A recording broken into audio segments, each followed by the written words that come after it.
خانه ما امشب چراغانه، یاری عزیز آمده مهمان، یاری عزیز آمده. نایی تو چی کدی ها؟ مرا با قومیت اینجا آوردی باز خودت خواهو کدی ها؟ سایل کوزا نکن سایل کوی صدایشم نمیکشه.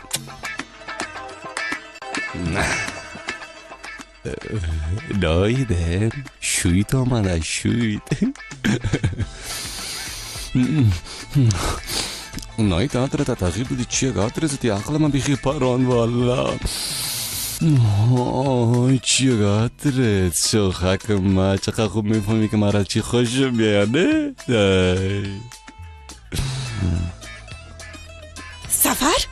سرکتا بلند که ببید پلگک تستا. سفر! او دختر ایرا پاس کو که صدای نمی آیا. ای صدای نمی. سفر!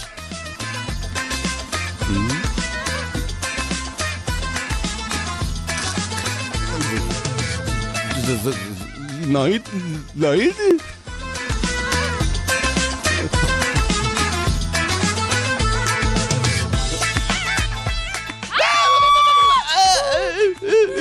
شما کی هستی؟ لاوده تو دستل دیگه چی میکنی سر تخت خواه؟ ما چی بات میکنی؟ خندم تو کی هستی؟ بگو تو کی هستی؟ پیش شوهر ما چی میکنی ها؟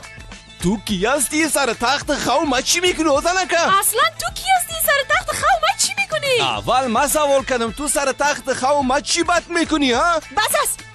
در اینجا کسی که سوال میکنه او مستو. پیش ازی که استخوانایتان بشکنانم بگوین شما دو نفر سری تخت چی میکنن ها؟